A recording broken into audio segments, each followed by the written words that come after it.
से पहले वरुण हमारे साथ तैयार हैं।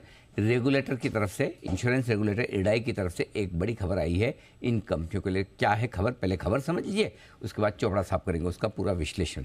बताएं। तो अनिल जी, आपको याद होगा कुछ समय पहले IRDAI जो है वो एक ड्राफ्ट रेगुलेशन लेके आया था, और खासकर वो ड्राफ्ट रेगुलेशन जो था वो सरेंडर वैल्यू पे था, और इसको लेके काफ़ी चिंता हो रही थी कि क्या सरेंडर वैल्यू पे जो टर्म्स है उसको चेंज किया जाएगा, और जो कम टाइम में सरेंडर कर देते हैं उनको भी ज़्यादा यहाँ पे रिटर्न दिए जाएंगे। तो इसमें इन कंपनियों को राहत मिली है, क्योंकि सरेंडर अवधि जो है उससे सरेंडर वैल्यू तय होगी, और जितनी अवधि पॉलिसी सरेंडर वैल्यू की अवधि होगी उतनी ही अधिक सरेंडर वैल्यू जो है वो मिलने वाली है। बेसिकली अगर आप देखेंगे तो कोई भी पॉलिसी जब लेता है तो या तो वो 3 साल के पहले सरेंडर कर देता है और उसको ख़त्म कर देता है, या तो ज़्यादातर अगर देखा है या तो फिर 4 से 7 साल के बीच में करता है, या तो फिर वो लॉन्ग टर्म तक चलते रहता है। इस तरह के ज़्यादातर अगर आप देखेंगे तो ट्रेंड्स पॉलिसीज़ में देखने मिले हैं, और इसी में यहाँ पे कंपनियों को राहत दी गई है। एक होता है नॉन सिंगल प्रीमियम, एक होता है सिंगल प्रीमियम। तो नॉन सिंगल प्रीमियम में ये टर्म रखा गया है कि अगर पॉलिसी दूसरे साल में सरेंडर हुई तो कुल प्रीमियम का पेड का 30% हिस्सा मिलेगा, तीसरे साल में हुई तो 35% मिलेगा, चौथे से 7वें साल में हुई तो 50% मिलेगा, और अगर पॉलिसी पूरे होने के 2 साल पहले सरेंडर हुई तो कुल प्रीमियम का 90% मिलेगा।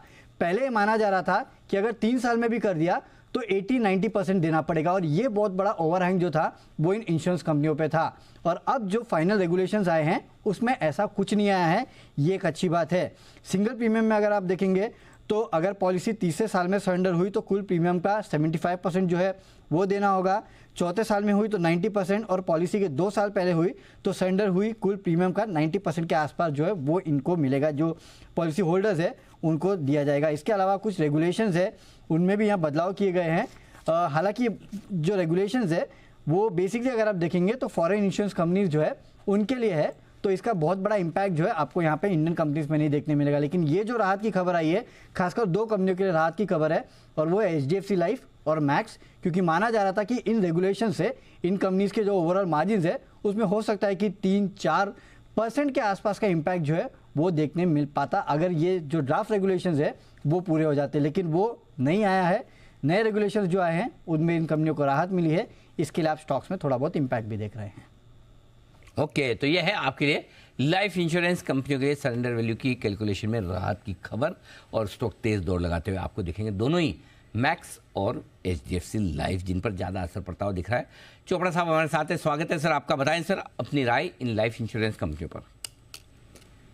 अनिल जी, निश्चित रूप से अच्छी खबर है, और इससे अगर 5%, मैंने कैलकुलेशन तो नहीं की, वरुण बता रहे हैं कि 5%, 4-5% तक बेनिफिट हो सकता है, तो एक बड़ा बेनिफिट है। और निश्चित रूप से मुझे लगता है कि HDFC ही क्यों, ICICI प्रू लाइफ भी अच्छा है और मैक्स लाइफ भी है। एक और चीज़ मैं कहना चाहूँगा कि जो JFM होता है, जनवरी फरवरी मार्च, वो जनरली बेस्ट क्वार्टर होता है इंश्योरेंस कंपनीज के लिए, क्योंकि लोग टैक्स सेविंग के लिए इंश्योरेंस एज एन इंस्ट्रूमेंट को इस्तेमाल करते हैं, और बहुत सारे लोग अपना लाइफ इंश्योरेंस कराते हैं।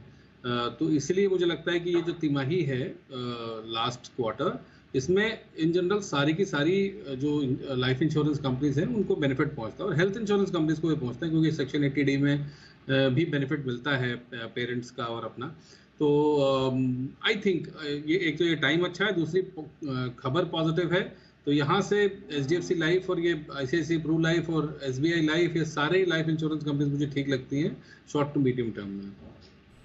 सारी लाइफ इंश्योरेंस कंपनीज चोपड़ा साहब को पसंद आ रही हैं, और HDFC लाइफ पर तो रखे नज़र। आज बढ़िया मूव इस काउंटर पर आपको आती हुई दिखी है। सुबह रिकमेंडेशन लिस्ट में भी था ये स्टॉक।